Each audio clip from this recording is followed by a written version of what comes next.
Hello, Chivis!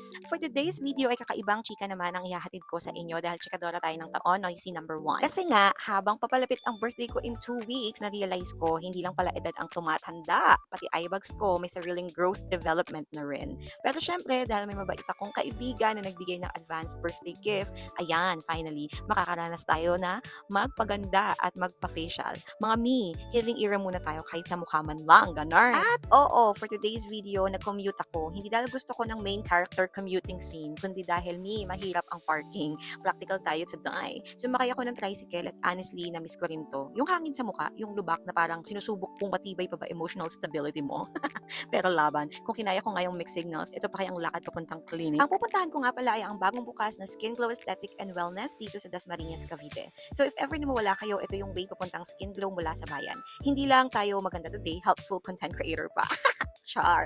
So, konting lakad, konting pawis, pero worth it naman kasi ang destination natin today ay glow up at hindi toxic situationship. Hugot yarn! Ang Skin Glow nga pala ay located sa Carrie Chris Land Building along Campus Street, corner Manggubat Street, Dasmariñas, Cavite. Kaya kung alam nyo yung BPI sa bayan, yon malapit na yun doon. Taas, baba, ganon, tawid.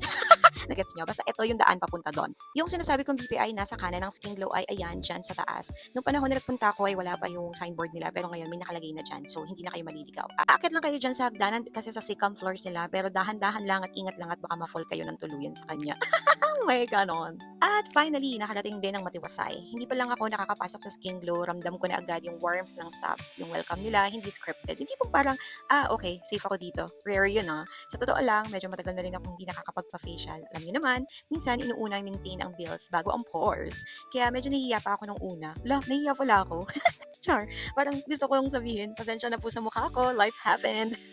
Pero grabe yung comfort na binigay nila. Ang gaan kausap, walang judgment, sobrang accommodating. At habang ina-explain nila yung gagawin, feeling ko tuloy, major renovation na mangyayari sa pagmumukha ko.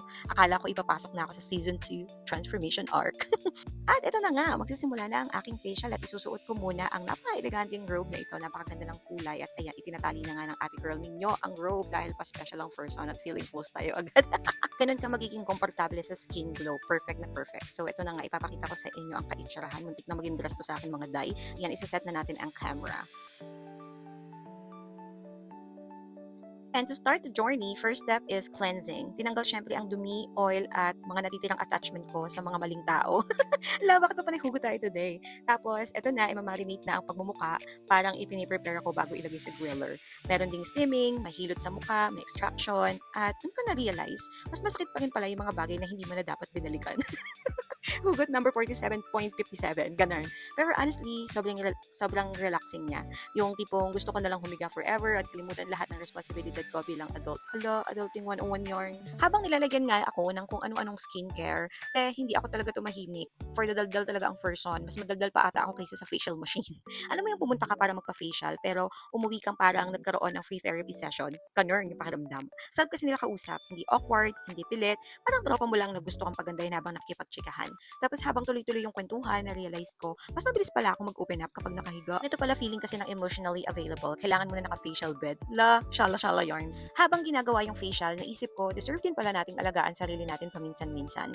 Kasi sa totoo lang, sobrang dali nating gumastos para sa ibang tao, no? Lalo na sa ating pamilya. Pero kapag para sa sarili natin, parang lagi nating iniisip kung deserve pa natin. Hello, kung kaya nating i-maintain ang ibang tao noon, baka pwede namang sarili naman natin ngayon.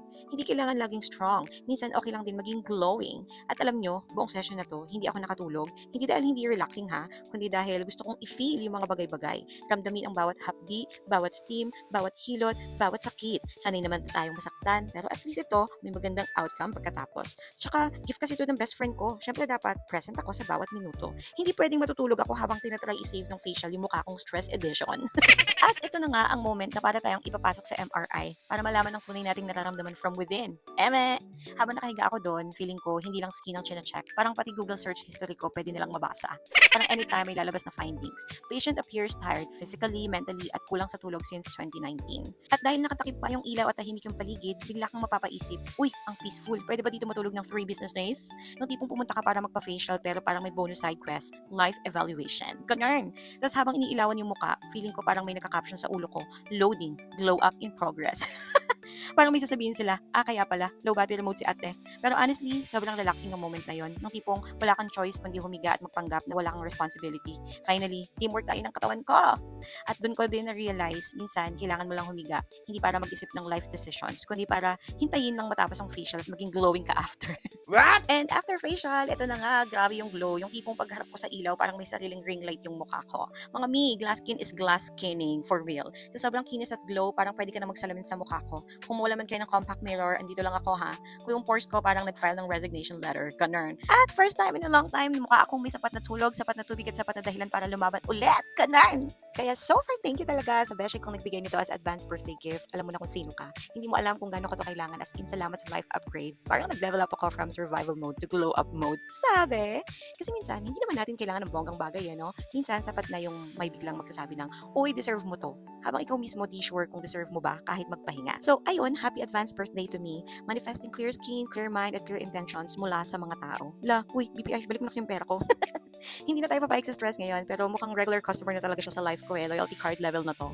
Kaya malaking thank you ulit sa aking beshi. Alam mo na kung sino ka, legend ka dyan. And of course, thank you din sa buong team ng Skin Glow Aesthetic and Wellness.